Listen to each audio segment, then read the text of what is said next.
by Ibn al-Jawzi, rahimahullah ta'ala. And he mentions a pious man. He says there was a man who used to fast throughout the day, and he used to pray Qiyamul Layl throughout the night. He never used to involve himself in anything that was haram. He knew that the people that were around him in his land were corrupt people. So he didn't sit in their gatherings, because all they used to do was backbite and slander. So he stayed away from any gatherings. And he would just stay in his house and never leave his house. When he ran out of food, he would leave his house and he would store and he would buy enough food to last him as long as it can. And then he would remain in his house just worshipping Allah subhanahu wa ta'ala. The people of the land, they gathered together and they said, look at this man. Does he think that he is better than us? He doesn't come and sit in our gatherings. He doesn't walk around or talk to us. We just see him and he looks down on the floor and he goes to the shop and he goes back to his house. Never did this man look right or left or even in front of him. He would just look down and walk. So the people became jealous of this man. And this is how they work. Shaitan doesn't just attack you by himself, but Shaitan has people that he has, and he inspires his haram into them and he commands them to attack the believers. So this is what they did. So what they did was they looked around the land until they found the most beautiful woman in that land. And she was a young woman. And she was a chaste woman. And they approached her. And they said, we want you to seduce that man. And we want you to commit zina with that man. So she said, how can I do such a thing? And she was from amongst the most poorest women in that land. She found it very difficult to live.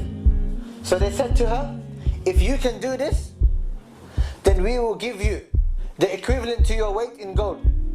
And even more than this. And all of this poverty that you are facing today, it will end. All you have to do is commit zina with that man. So the woman, she went home and she thought and she began to think. Until she looked at her situation and she thought, subhanallah, or she thought to herself, that there is nothing left for me. I'm going to die of poverty and I have nothing left. So she accepted the task that they had given her.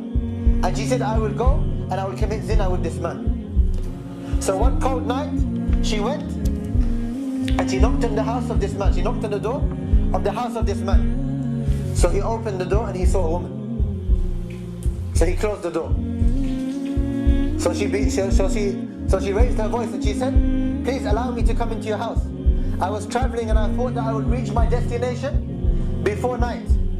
But now, the night has come and I'm in the middle of nowhere and I do not know where I am. I do not know anyone in this land. And if you do not accept me into your house, then I fear that something will happen to me outside. So he said, we have many neighbors around. From the door, please go and knock on the house of these neighbors and inshallah ta'ala, they will help you. So the woman, she left. A little while later, she knocked on his door again. And she said, I went to the houses of your neighbors, but no one is home. And it is really cold outside. And I fear that I may die if you do not accept me and allow me to come into your house. So he said, just go further down the hills and you'll find that there are a few more houses over there. And inshallah ta'ala, they will allow you to live with them. He said, there is no one in my house, so it's not permissible for you to be with me. So the woman, she left. A little while later, she came back again. And she knocked on his door. So he opened the door and he saw the woman. And she said, Wallahi, if you do not allow me to come into your house, and if any man, he puts his finger on me, and he rapes me and he takes away my chastity, then wallahi on Yawm al-Qiyamah I will stand in front of Allah and say, you were the one who was the cause of this. It is because of you, he raped me. It is because of you, this happened.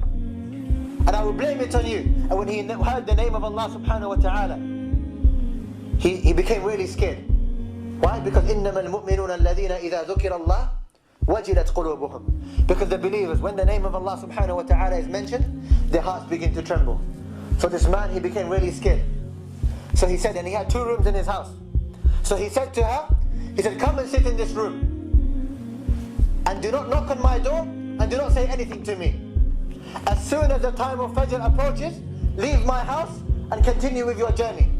So the man, he left this woman in this room and he went into the second room that he had and he locked the door. And he continued with his recitation of Quran. Now the people of the land, they know that she has entered his house. So they have gathered around the house, waiting to catch the two of them committing zina. And this is a pious man, and he has never faced anything like this in his life. So he is in his house now, and he is reciting the book of Allah subhanahu wa ta'ala. And this woman is ready to commit zina with this man. And the people of the land have gathered around the house, waiting to enter the house to catch them committing zina. The man now, he's reciting Quran, and the woman, she begins to scream.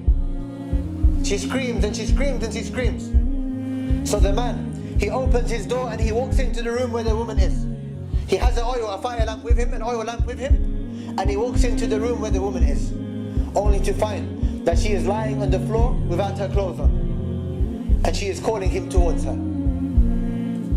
This man now, for the first time in his life, he is seeing something that he has never seen before, because his gaze has always been lowered.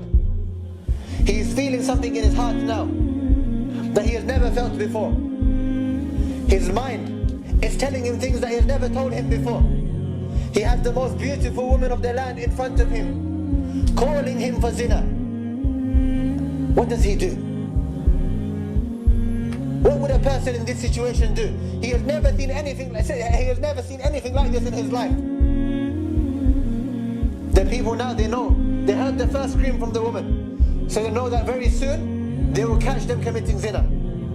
So they come closer to the door of the house of the man. The woman now, all of a sudden, begins to scream. And she screams and she continues to scream and scream and scream.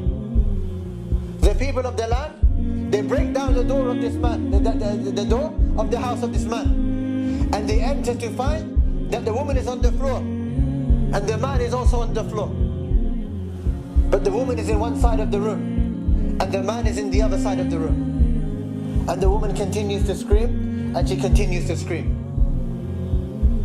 They look at the man, and he is crying in the corner of the room. And his hand is in the fire of the lamp that he has. And he is crying and he is crying. And the woman is screaming. So they take the woman out of the house. And she says, "Take me away from this man, because wallahi, the iman of this man is killing me. I see something in front of me that I cannot describe. And this has done something to my heart and my mind. The iman of this man is killing me, so take me away." And the man is crying in the corner. Because every single time the man, he took a step towards the woman, he put his hand in the fire that he had. And he said, "Remember, the fire of Jahannam is hotter than the fire of this dunya." Until he would fall to the floor. And then, when he was able to stand up again, he would stand up again and take a step towards the woman. And when he took a step towards the woman again, he would put his hand back in the fire and say, "Remember, the fire of Jahannam is more severe than the fire of this dunya." And he kept on doing this until his hand was left inside the fire.